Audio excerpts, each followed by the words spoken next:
आज कहानी है उसकी जो कामयाबी के दरवाजे के बाहर संघर्ष की दहलीज पर खड़ा था। वो बार बार दरवाजे पर दस्तक दे रहा था और कह रहा था कि मुझे अंदर आने दो, लेकिन कामयाबी के दरवाजे के दूसरी ओर बैठे वो लोग जिनके हाथ में दरवाजे में लगे ताले की कुंजी थी, वो तरह तरह के बहाने बना रहे, बोल रहे थे कि तुम्हारा दरवाजा खटखटाने का तरीका सही नहीं है, जाओ पहले वो अदब सीख कर आओ जिससे कामयाबी के दरवाजे खुलते हैं, या तुम इस दरवाजे में फिट नहीं होते, पहले खुद में कुछ काट छाट करो। इन बहानों से तंग आकर उसने दस्तक देने की जगह हथौड़ा उठा लिया और जोर जोर से दरवाजे की चौखट पर मारने लगा। और आखिरकार दूसरे तरफ बैठे दरवाजे के पहरेदार डरे, उन्हें लगा कि अब दरवाजा नहीं खोला तो चौखट सहित उखाड़ कर घर ले जाएगा, और दरवाजा खुला। फिर उसने क्या जोरदार पहला कदम रखा। जी हाँ, हम बात कर रहे हैं आजमगढ़ के सरफराज खान की। हिंदुस्तान के सबसे मशहूर धर्म क्रिकेट में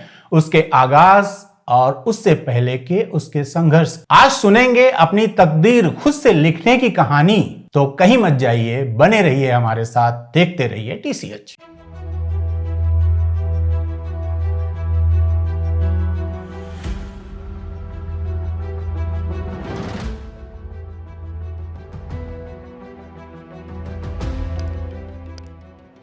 नमस्कार, आदाब। द क्रेडिबल हिस्ट्री में आपका स्वागत है और मैं हूं इकबाल। जब हर तरफ इतनी निराशा फैली हो कि लगने लगे कि अब कुछ नहीं हो सकता, सियासी और सामाजिक हालात की बात करें तो दोनों तरफ निगेटिविटी का बोलबाला है। जमीनी हकीकत से लेकर सोशल मीडिया तक हर जगह यही कहानी है। खासकर मुस्लिम मुआशरे में मायूसी का आलम डिप्रेशन के आखिरी मकाम पर है। लेकिन ऐसे में आजमगढ़ के एक जुझारू इंसान नौशाद खान और उसके बेटे सरफराज खान की कहानी आंखों में उम्मीद के दिए की रोशनी बढ़ा देते। ये कहानी बताती है कि सपने देखे जाएं और पूरी शिद्दत से उसे जमीन की हकीकत बनाने की कोशिश की जाए तो कोई भी ताकत उसे पूरा होने से रोक नहीं सकती। इसी 15 फरवरी को इंडिया और इंग्लैंड के बीच क्रिकेट का तीसरा टेस्ट मैच खेला जा रहा था। अमूमन T20 के फटाफट क्रिकेट के इस दौर में टेस्ट की बातें सिर्फ खबरों में ही होती है, लेकिन एक खबर ने इस टेस्ट को खास बना दिया।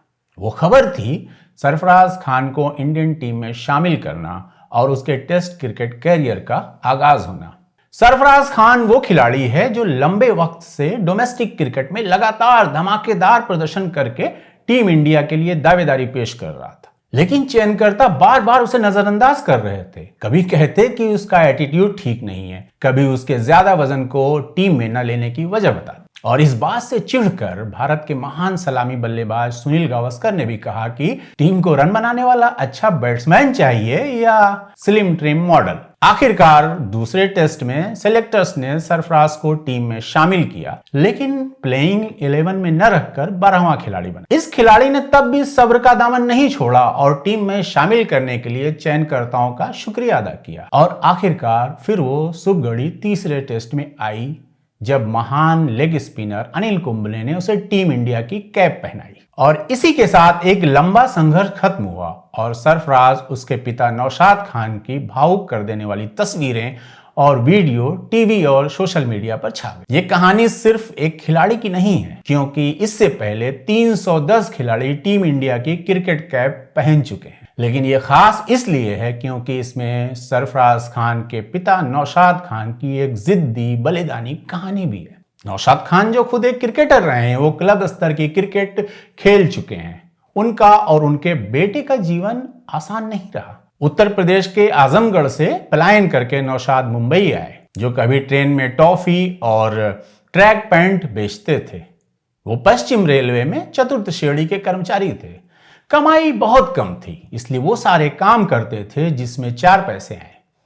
मुंबई का जीवन आसान नहीं था। नौशाद अपने परिवार के साथ झुग्गियों में रहते थे, टॉयलेट के लिए लाइन में खड़े होते थे, और वो सारी मुश्किलें जो इस तरह के हालात में निचला तबका रोज झेलता है, वो सब कुछ उनके साथ थी। नौशाद खान का भी सपना था हिंदुस्तान के लिए खेलने का, लेकिन घर के हालात ऐसे नहीं थे कि वो सब कुछ छोड़ छाड़ कर क्रिकेट में लग जाए। लेकिन उन्होंने अपने बेटे सरफराज खान की प्रतिभा को पहचाना और 6 साल की छोटी सी उम्र में उसे क्रिकेट का अलिफ बे पढ़ाना शुरू कर दिया। और बेटे ने भी बाप को निराश नहीं किया, लगभग 15 वर्षों तक सरफराज हर दिन 5 बजे उठते ताकि सुबह 6:30 बजे अभ्यास के लिए मैदान पहुंच। वो धूल भरी पिचों पर बल्लेबाजी के कौशल को निखारने में घंटों बिताते। जब वो ग्राउंड पर नहीं जा पाते थे तब भाई मुशीर के साथ सीमेंट की क्रिकेट पिच पर अभ्यास करते थे। इसे उनके पिता ने ही अपने घर के ठीक बाहर तैयार किया था।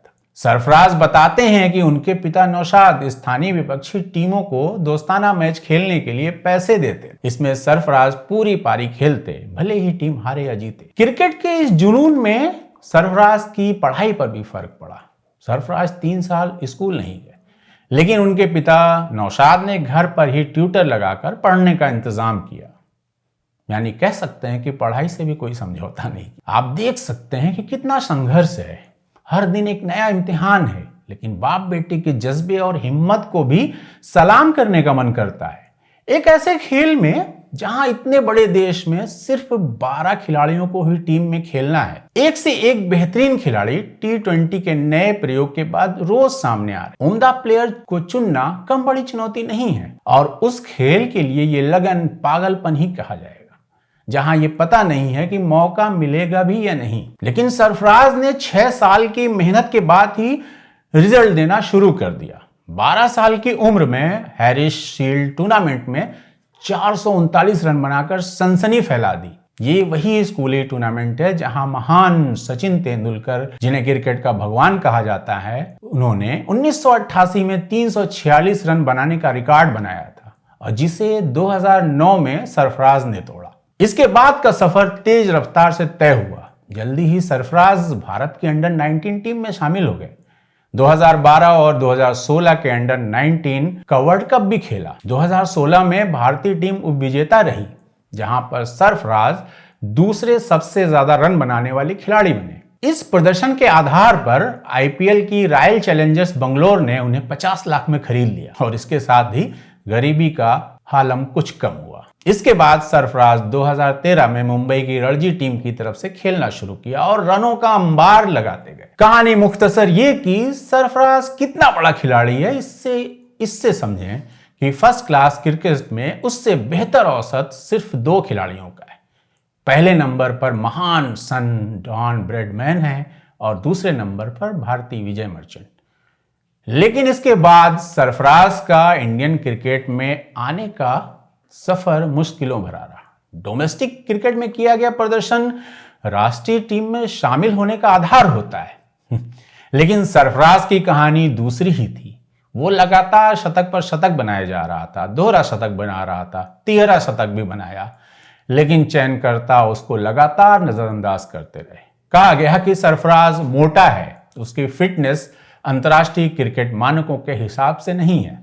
इस बात पर महान सलामी बल्लेबाज सुनील गावस्कर ने कहा कि अगर चयनकर्ताओं को केवल स्लिम ट्रिम लोगों का चयन करना है तो उन्हें एक फैशन शो में जाना चाहिए और कुछ मॉडलों को चुन लेना चाहिए, और फिर उनके हाथ में एक बल्ला और गेंद दे देना चाहिए और उन्हीं को टीम में शामिल कर लेना चाहिए। बात क्रिकेट की करें तो ये खेल एक धर्म की तरह पूरे देश को एक धागे में बांध देता है। लेकिन धीरे धीरे धर्म के साथ पैसा भी जुड़ गया, और उदारीकरण के दौर में और पैसे के अकूत लूट में सचिन तेंदुलकर भी एक बार कटघरे में आ गए। अब क्रिकेट में धर्म एक अलग माहौल के साथ आता, जो सामाजिक तनाव बढ़ा देता है। इस माहौल में एक अल्पसंख्यक खिलाड़ी के लिए हमेशा बेहतर करने का दबाव उसके खेल को प्रभावित करता है। पुराने दौर की बात करें तो नवाब पटौदी से लेकर अजहरुद्दीन तक, हमारे वक्त में मोहम्मद कैफ, इरफान और यूसुफ पठान भाइयों तक खिलाड़ी जब खेलते थे तो उनके खेल को लेकर तारीफ या आलोचना होती थी।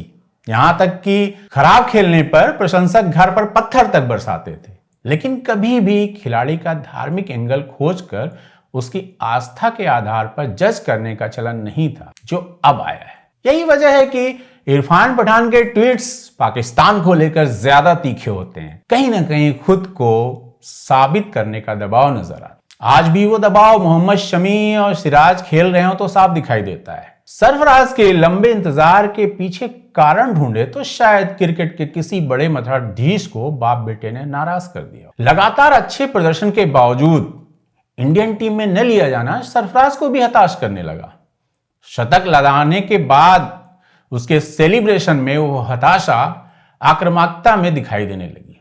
अब चयनकर्ताओं ने इसे भी टीम में न लेने का एक मुद्दा बना लिया। कहा जाने लगा कि उसका व्यवहार ठीक नहीं है।